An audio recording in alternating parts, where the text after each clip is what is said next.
سامعین کرام، یہ تھے محترم جناب سید منور حسن صاحب۔ پاکستان میں جہان عدلیہ کا جانا پہچانا نام،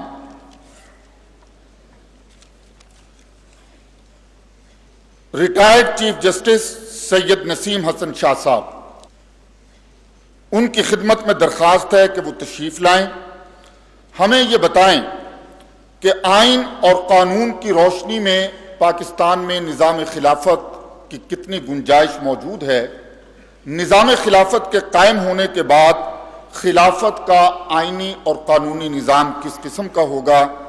اپنے قیمتی خیالات کا اظہار کرنے کے لیے تشریف لاتے ہیں سابق چیف جسٹس سید نسیم حسن شاہ صاحب۔ بسم اللہ الرحمن الرحیم۔ جناب صدر، مہمانان گرامی، خواتین و حضرات، السلام علیکم۔ مجھے ڈاکٹر صاحب نے فرمایا تھا کہ یہ تیسری خطبہ ہے ان کا خطبات خلافت میں، جس میں یہی موضوع درج ہے، اور اس سلسلے میں میں نے کچھ گزارشات کرنی ہے کہ آج کل کے دور میں نظام خلافت کو کیسے ہم رائج کر سکتے ہیں اور کیسے اس کو آگے بڑھا سکتے ہیں۔ اب یہ نظام خلافت کا جو سلسلہ ہے یہ کافی دیر سے ہمارے سامنے ہے، اور بہت سے لوگوں نے اس پہ بہت کام بھی کیا ہے، اور کچھ کام ضیاء الحق مرحوم صاحب نے بھی کیا تھا، گو ان کی نیت کچھ بھی ہو، لیکن انہوں نے کچھ کام کیا ہے جس کا ہمیں اقرار کرنا پڑتا ہے۔ وہ اسلامائزیشن آف لاز کے سلسلے میں انہوں نے کافی کام کیا۔ فیڈرل شریعت کورٹ کی تشکیل آئی، شریعت اپیلٹ بینچ کی تشکیل ہوئی، اور باقی تو ہمارے علماء کرام ہر وقت اس بات پہ کام کرتے رہے ہیں۔ اب جو ہم نے دیکھنا ہے کہ ایک آسانی پیدا کرنی ہے۔ قرآن شریف میں بار بار آتا ہے کہ قرآن پاک میں آسانیاں پیدا ہوں گی، اور ایسے ہم نے انتظامات کرنے ہیں جس کے ساتھ آسانی پیدا ہو، قرآن کریم کے جو مقاصد ہیں وہ آگے بڑھیں، مسلمانوں کی جو ہے رائے وہ آگے نکلے، لیکن اتنی مشکلات نہ پیدا ہوں کہ مسلمانوں کے لیے مشکل ہو جائے۔ لہٰذا یہ طے پایا کہ جو نصوص ہیں، جو نص ہے، اس کو تو ہم مانتے ہیں، اس سے تو قطعاً کوئی اختلاف نہیں کر سکتا، کیونکہ وہ خداوند کریم کا حکم ہے اور اس پہ ہم نے عمل کرنا ہے۔ لیکن جو باقی چیزیں ہیں جسے مباحات کہتے ہیں، ان میں ہم سوچ و بچار کر کے، آج کل کے حالات دیکھ کے، سارے اپنے ماضی کو سامنے رکھ کے جو بھی قوانین چاہیں وہ بنا سکتے ہیں۔ لہٰذا جو اہم بات اس وقت میں نے کرنی ہے وہ یہ ہے کہ یہ جو مباحات ہیں، اس میں ہم نے کیسے آگے بڑھنا ہے، کیسے ہم نے اسلامی روایات اور اسلامی عقائد کو آگے بڑھانا ہے، اور اسلام کے دائرے میں رہتے ہوئے کیسے خلافت کو ہم نے آگے چلانا ہے۔ علامہ اقبال کا خیال ہے کہ یہ جو مباحات کی جو تشریح ہے اور اس کو آگے قانون کی شکلیں دی جا سکتی ہیں، وہ ایک پارلیمنٹ، ایک جو عین ساز قانون دان کی اسمبلی ہوتی ہے، وہ ان کو دے سکتی ہے۔ لہٰذا ہمیں یہ بھی سوچنا ہے کہ آیا اسی اسمبلی کو اس کا وارث بنا دیں کہ یہ آگے بڑھے، یا علماء حضرات کے بورڈز کو بنا دیں، یا کچھ آپ صاحبان لوگ ہیں اپنے اپنے گھروں میں بیٹھ کے اپنے اپنے مجلسوں میں بیٹھ کے ایک ایسے قانون سازی کا اہتمام کریں جس سے اسلام کے جو ہیں مقاصد وہ آگے بڑھیں، لیکن ہمارا جو ہے اسلام پہ جو پختہ یقین ہے وہ بھی قائم رہے، اور آگے آج کل کی دنیا میں، آج کل کے حالات میں، آج کل کے جو مصائب ہیں ان کو کیسے دور کیا جائے۔ تو لہٰذا ان باتوں پہ ہم نے سوچنا ہے۔ علامہ نے تو کہہ دیا کہ اسمبلی ایک ایسا ادارہ ہے جس میں یہ کام ہو سکتا ہے، اور یہ درست بھی ہے، کیونکہ اسمبلی میں بہت سے لوگ ایسے آتے ہیں جو کہ تمام صوبوں سے، تمام لوگوں کے نمائندے ہوتے ہیں، اور ان کی وہ بات سمجھتے ہیں اور وہ آگے چل سکتے ہیں۔ لیکن جیسے ہم نے دیکھا ہے اسمبلیوں میں وہی لوگ کامیاب ہوتے ہیں جو مالدار ہوں، جن کے پاس پیسہ ہو، جن کے پاس رسوخ ہو، جن کی برادریاں ہوں، جن کی پارٹیوں میں بہت سی گرفت ہو۔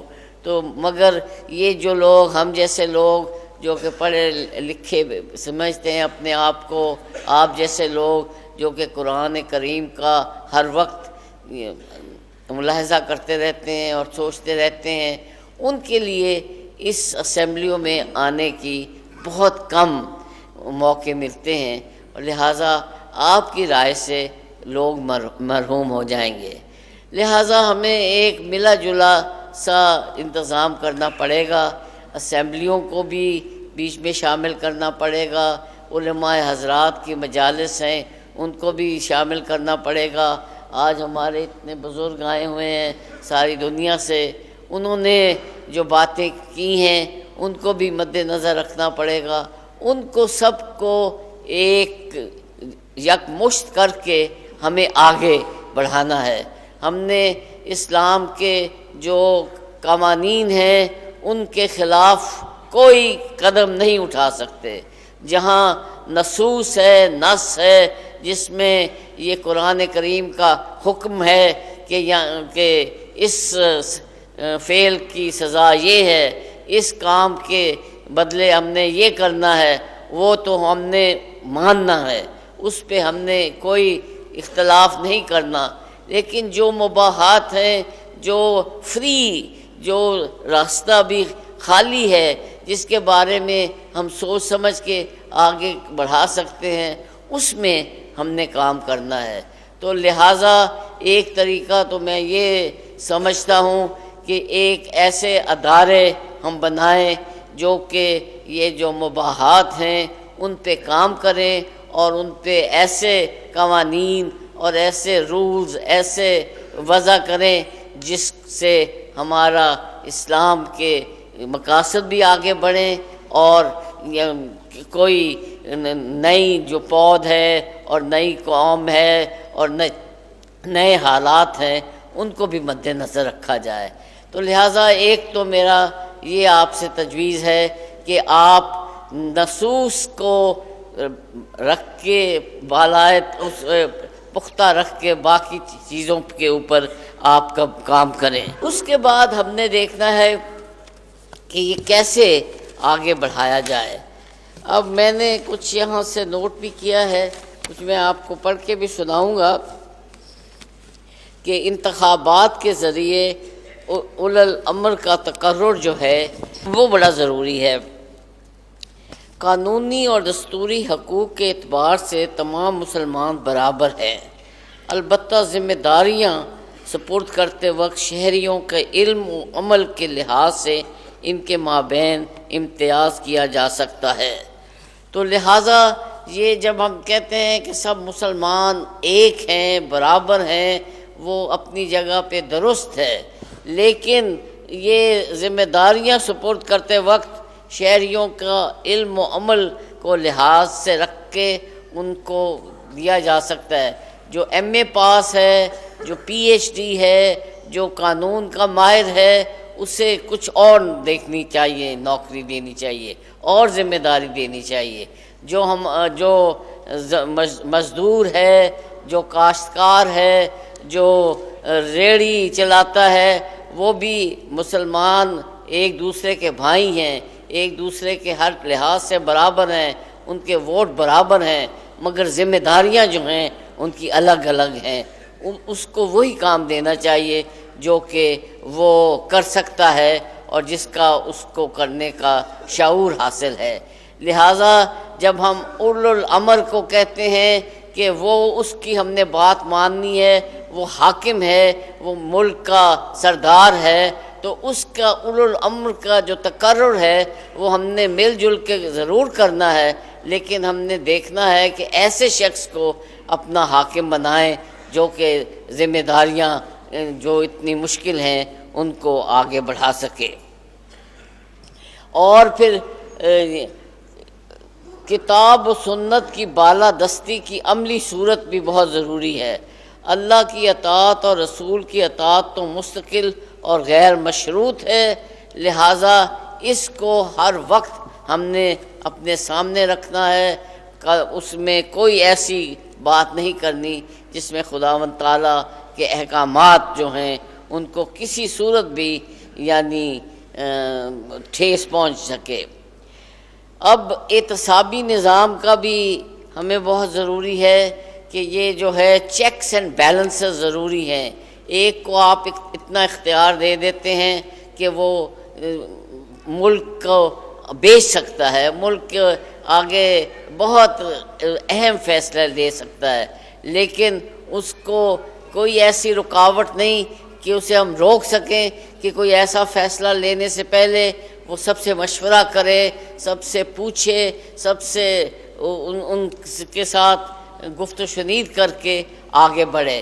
تو لہٰذا یہ جب ہم ایک آدمی کو اتنا اختیار دیتے ہیں تو اس کے ساتھ ان کے رکاوٹیں بھی ان کے رکھنی پڑتی ہیں کہ ہم کیسے اس کو کنٹرول کر سکیں۔ اس کو انگریزی میں چیکس اینڈ بیلنسز کا نظام کہتے ہیں، تو لہٰذا یہ بھی بہت ضروری ہے۔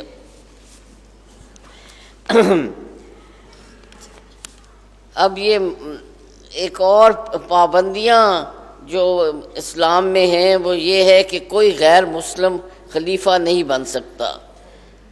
متقنہ کا رکن یعنی پارلیمنٹ کا رکن کوئی غیر مسلم نہیں بن سکے گا۔ ریاست کے پالیسی بنانے والے اہم اداروں کی مرکزیت میں بھی غیر مسلم کو نہیں دی جائے گی، لیکن ان کے جو حقوق ہیں وہ یہ ہیں جان و مال اور عزت اور آبرو کا محفوظ کرنا مسلمانوں کا فرض ہے اور انہیں اس کا پروٹیکشن دینا ضروری ہے۔ مکمل مذہبی آزادی ان کو دینی ضروری ہے۔ عبادت کا ان کو جیسے بھی وہ چاہیں وہ کر سکتے ہیں، اپنی عبادتیں جو ہیں کر سکتے ہیں۔ پرسنل لاء پر عمل کرنے کی پوری آزادی ہوگی۔ آنے والی نسل کو اپنا مذہب جس طرح چاہے پڑھائیں۔ تجارت کرنے اور فروخت میں حصہ لینے کی مکمل آزادی ہوگی اور سرکاری ملازمتیں بھی حاصل کر سکیں گے۔ وزارت بھی مل سکے گی اگر یہ صدارتی نظام ہو اور یہ اسلام اور ہمارے مذہب کے بارے میں کوئی اس میں نہ ہو۔ اگر کسی کو ہیلتھ منسٹر بنا دیا جائے یا کسی کو ایجوکیشن منسٹر بنا دیا جائے تو کوئی اس میں قباحت نہیں ہے، جہاں تک کہ اسلام کے جو اصولوں پہ وہ کوئی اس پہ اثر انداز نہ ہو سکے۔ اب جزیہ کیا ہے؟ غیر مسلموں سے زکوٰۃ وصول نہیں کی جا سکتی، چنانچہ ان سے جزیہ وصول کیا جاتا ہے۔ ریاست حفاظت کا ذمہ لیتی ہے، اس لیے شہریوں سے ٹیکس وصول کرتی ہے۔ غیر مسلموں سے یہ ٹیکس جزیہ کی صورت میں وصول کیا جاتا ہے۔ تو یہ میں آپ کو اس بات پہ ختم کرنا چاہتا ہوں کہ یہ جزیہ کے بارے میں آپ کو بہت لوگ بتاتے ہیں کہ یہ جو آپ غیر مسلموں سے جزیہ لیتے ہیں اور ان کو پورے شہری نہیں سمجھتے اور ان کو یہ سمجھتے ہیں کہ یہ آپ کو سیکنڈ کلاس سٹیزنز ہیں اور لہٰذا آپ ان کو پورا نہیں وہ دیتے وہ رائٹس۔ یہ بات نہیں ہے۔ مسلمانوں میں نان مسلمس نے بھی بہت زبردست پارٹ ادا کیے ہیں.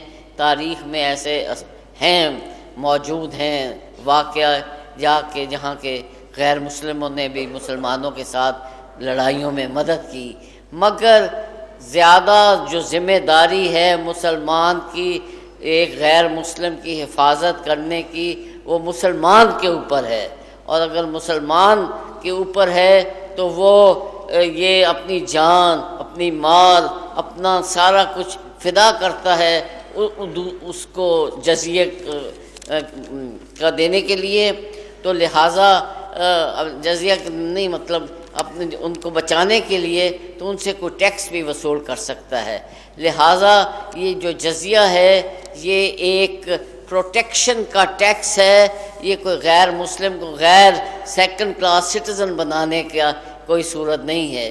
لہٰذا مختصراً یہ کہ اسلام میں آپ نے جو نص ہے اس کو آپ نے فالو کرنا ہے، جو مباحت ہے اس کو آپ جو بھی مناسب سمجھیں حالات اس کے مطابق آپ وہ قوانین بنا سکتے ہیں.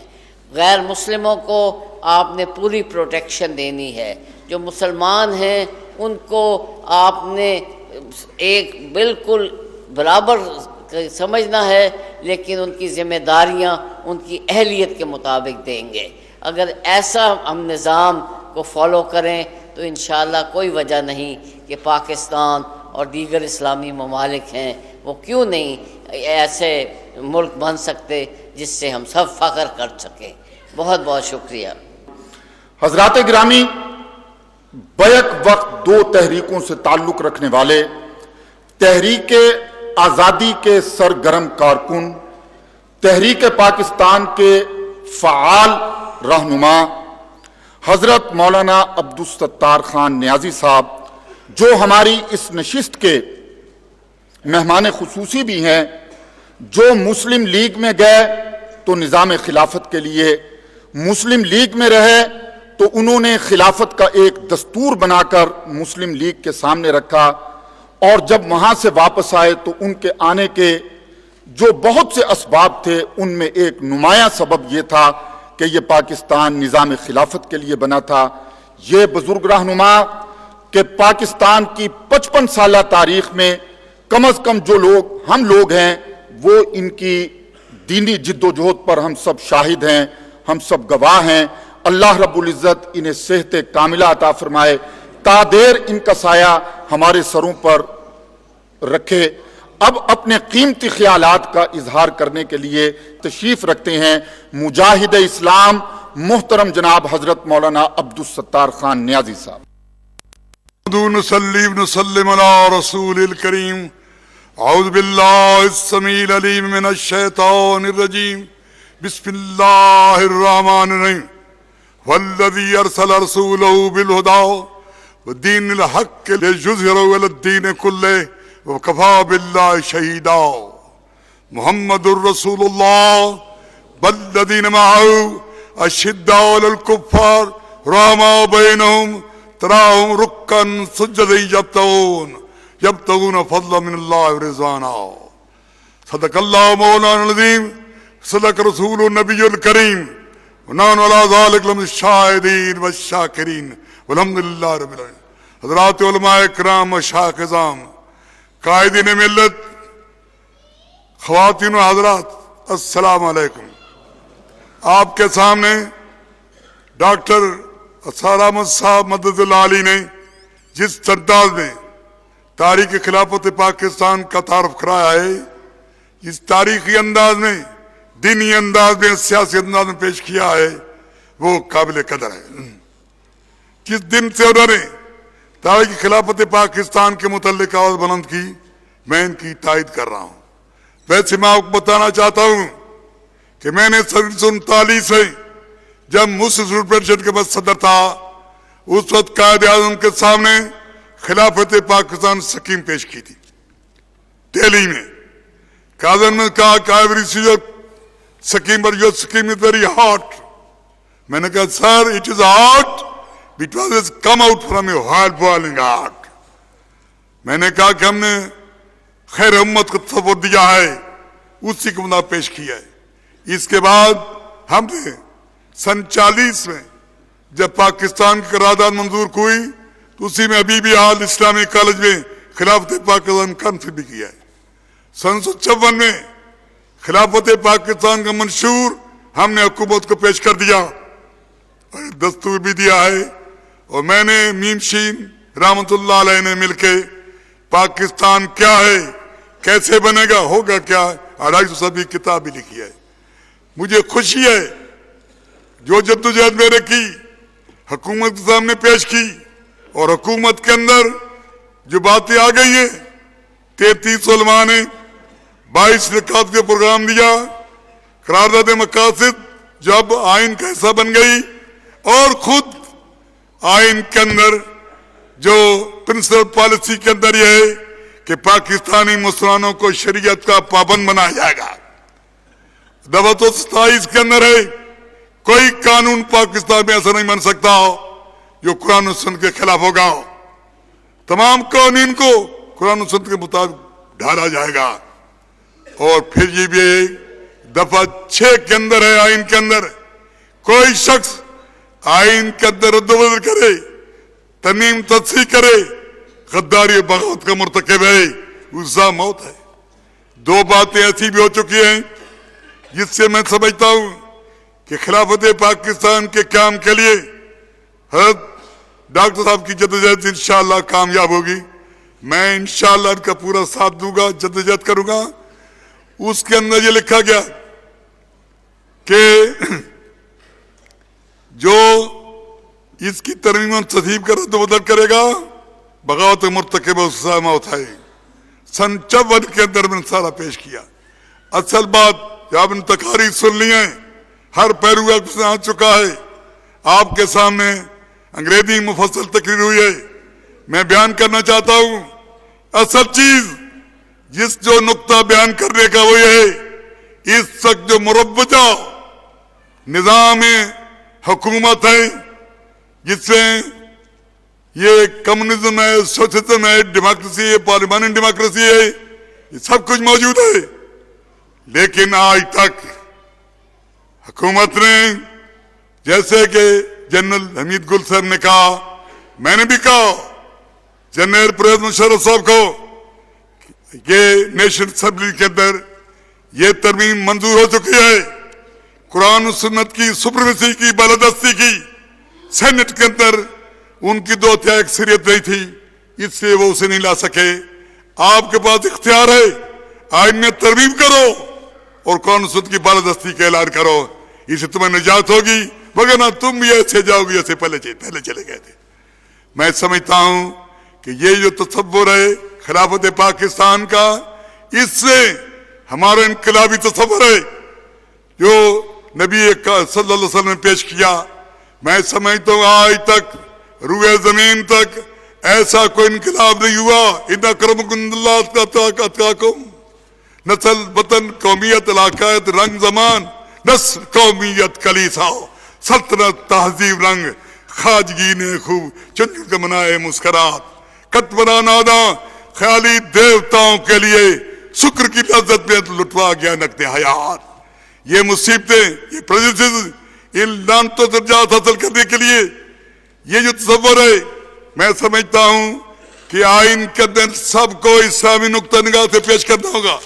قومیت کا تصور کیا ہے, ریاست کا تصور کیا ہے, تشریح قانون سازی کیسے ہوگی, اقتدار کیا ہے, کس کو ملے گا, کون مقتدر ہے, ملکیت کیا ہے, علم و حقیقت کیا, عدلیہ اور طبقہ واریت کیا ہے.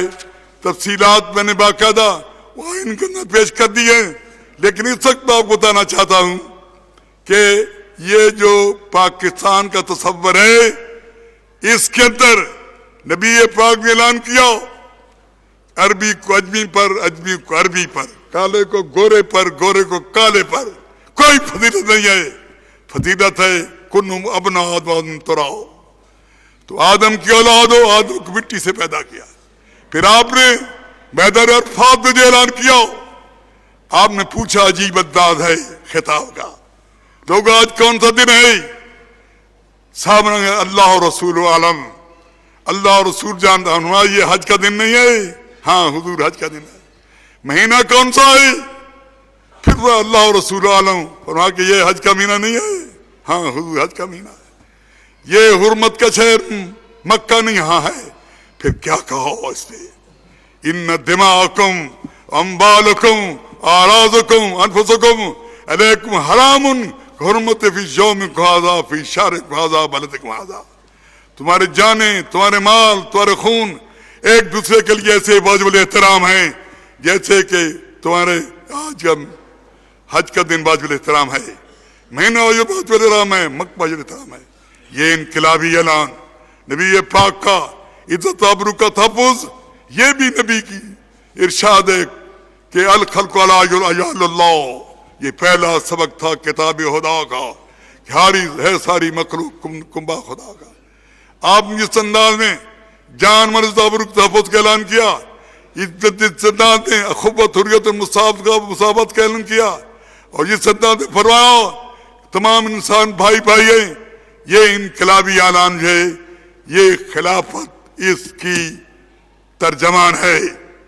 خلافت ایسے خلافت راشدہ ہے، خلافت بنو امیہ ہے، خلافت عباسیہ ہے، خلافت فاطمیہ ہے، خلافت عثمانیہ ہے. یہ ایک تصور ہے، ایک علام ناج نبوت. یہ آئیڈیل خلافت ہے، یہ خلافت راشدہ ہے. اس کے متعلق نبی فرمایا علیکم بسنتی سنت خلفائی راشدین مہدیین.